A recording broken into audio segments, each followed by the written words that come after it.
Құрметті әріптестер, мен 2019 жылы педагог шебер біліктілік деңгейін қорғадым. Сертификатымды алып, содан бері еңбек етіп келе жатырмын. Мұғалімдердің біліктілік деңгейін қорғауы бұл олардың білім деңгейін, оқушыларға білім беру дегі алатын нәтижесінде көрсетеді. Соған қарай көптеген әріптестерім педагог шебер деңгейін қорғағысы келеді. Мұғалім біліктілік деңгейін, әсіресе шебер педагог деңгейін тапсыру үшін алдыңғы кезеңдерден өту керек. Ол кезең бірінші педагог кезеңі.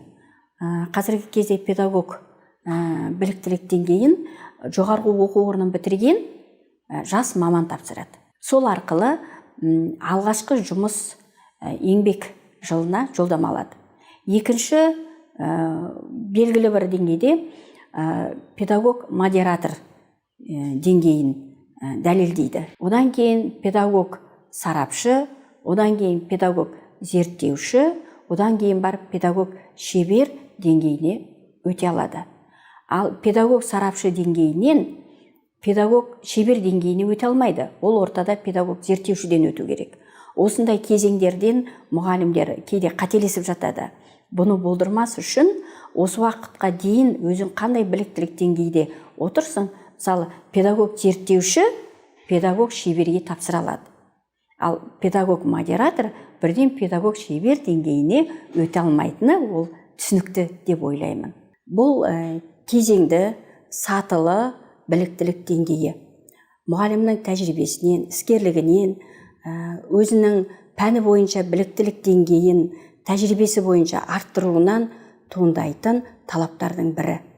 Бұл талапқа жету үшін ең бірінші мұғалім өзінің қарапайым еңбегінің күнделікті сабағындағы пәні бойынша оқушылардың білімін сараптап, білімі жоғарғы оқушылармен, үлгерімі жақсы оқушылармен жұмыс жасап, оларды түрлі олимпиадаларға, түрлі байқауларға қатыстырады. Ал білімі орта деңгейдегі оқушылардың қабілетіне лайықты жұмыстар өткізіп, бұл кезде оқушыларды түрлі дағдыларға, құндылықтарға тәрбиелейді. Сол арқылы оқушылары тұлға болып қалыптасу деңгейін көрсетеді. Осының бәрін мұғалім түрлі марапаттарменен, республикалық, халықаралық деңгейдегі марапаттарымен дәлелдейді. Кейде ұстаздың өзі де түрлі байқауларға қатысады. Бұл қатысу ұстаздың өсу деңгейін, өзін-өзінің сену деңгейін, өзін-өзі сынау деңгейін көрсетеді. Сондықтан ол байқауларға да қатысып, өзінің нәтижесін көрсетеді. Педагог шебер өз тәжірибесінен өнім ала білетін, оқушыларының бағаларына ғана қанағаттанып қоятын адам емес. Педагог шебер оқушыларының бойына құндылықты қалыптастырған, азаматтық тұлғасын қалыптастырған, соның нәтижесін көрген адам.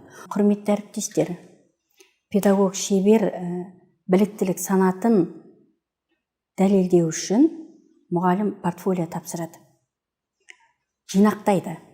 Портфолиода ең бірінші жеке куәлік, одан кейін мамандығы бойынша диплом, еңбек кітапшасының көшірмесі, мұғалімнің даму динамикасы, үлгерімі төмен оқушымен жұмысы, 3 жылдық білім деңгейінің сапасы жөніндегі мониторингісі. Бұл мониторинг 6-9 балға жоғары болу керек. Сабақты бағалау, парағы және өзінің өткізген бірнеше сабағының видеосы, соның ішінде бір сабағының 10 минуттық видеосын жүктейді.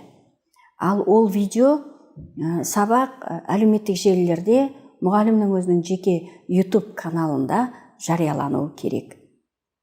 Одан кейін бұл құжаттардың барлығы мектеп әкімшілігінің, мектеп директорының мөрімен расталады. Мұғалімнің байқауға қатысқандағы алған марапаттары да мектеп мұғалім директорының мөріменен бекітіледі, расталады. Сол расталған құжаттардың барлығын сканерлеп электронды папка дайындайды. электрондық құжат дайындайды. Сол электрондық құжатты арнайы құрылған комиссияның жеке парақшасына, жеке кабинетіне жүктейді. Бұл мұғалімнің өзінің жеке кабинетінде де сақталады. Осы құжаттардың ретіменен салу, арнайы біліктілік деңгейін көтеру жөніндегі құжаттарда тізбесі берілген. Сол тізбеге қарап отырып салуға болады. Әсіресе осы шеберлік деңгейіне өтетін, өзінің біліктілік деңгейін көтеретін мұғалімдерге мектептің оқу ісінің меңгерушісі, немесе мектептің ғылыми жұмыстар жөніндегі әдіскері көмек беру керек. Олар іс құжаттарменен, шыққан түрлі бұйрықтарменен таныс болу керек. Мұғалімнің осығанға дейінгі өткен деңгейлерін біліп, мұғалім қай деңгейге тапсыру керек екендігіне кеңес берген жөн. Егер ондай әдіскерлер сіздерге көмек бермесе, тәжірибелі мұғалімдермен кеңесіп отыруларыңызға болады. Ал енді тест тапсырған кезде ең бірінші өзінің пәні бойынша тапсырады. Пәні бойынша тест-центр KZ сайтында пәннің спецификасы беріледі. Сол специфика бойынша дайындалатұғын болса, мұғалім шеберлік деңгейін дәлелдеп шығады. Ал екінші тест сұрақтары педагогика психологиядан болады. Педагогика психология бойынша да тест центрында осы сұрақтардың спецификасы беріледі. Сол специфика бойынша дайындалған болса, тест тапсырудан да қиналмайды. Үшінші, соңғы кездегі талап, мұғалім эссе жазады. Эссені тест тапсырып біткеннен кейін бірден өзінің жеке кабинетінде ашып, компьютерде орындайды. Сондықтан тест тапсырса да, эссе жазса да, сол эссе құрылымына байланысты талаптарды орындау керек. Мұғалім рефлексиялық есеп жазатындығын білесіздер. Ол әдеби талдауға жатпайды, немесе академиялық эсселердің түрлеріне жатпайды. Мұғалімнің эссесі осы академиялық эссенің барлығын қамтитын өзінің жеке рефлексиялық есебі. Рефлексияны мұғалім әрбір 45 минуттан кейін өз сабағына жасап отырады ғой. Осы жасаған сабақтарынан ең нәтижелісін жинақтап алса, мұғалім де эссе жазудан да ұтылмайды. Әзірге эссе бағаланбайды, бірақ алдағы уақыттарда эссе бағаланып, оның нәтижесі жалпы мұғалімнің көрсеткішінің нәтижесіне қосылады деп сенемін. Педагог шебер деңгейіне өтетін ұстаз осы өзіне қажетті бұйрықтарменен толық танысып, оның талаптарын орындау керек.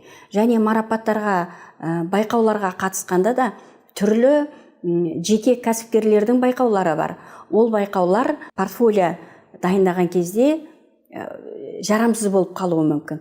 Ал енді білім және ғылым министрінің, оқу ағарту министрінің бекіткен арнайы бұйрығыменен бекітілген тізбелер бойынша байқауларға қатысса, ол жаңағы педагогтың тәжірибесін жинақтаған кезде, портфолио дайындаған кезде жарамды болып табылады. Педагог шебер ұстаз ең әуелі республикалық байқаудың жеңімпазы болу керек, халықаралық байқаудың жеңімпазы болу керек.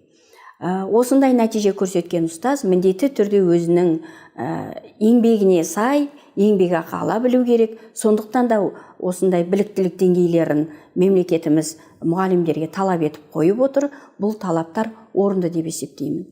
Енді осы жаңағы өзімнің тәжірибемді, немесе осы кезеңдерден оқу үшін, өту үшін мұғалімдерге өзімнің пікірімді жеткізіп отырмын. Осы ұсынысты айтқан, мені қолдаған мәртебелі ұстаз KZ шығармашылық ұжымына үлкен алғысымды айтамын.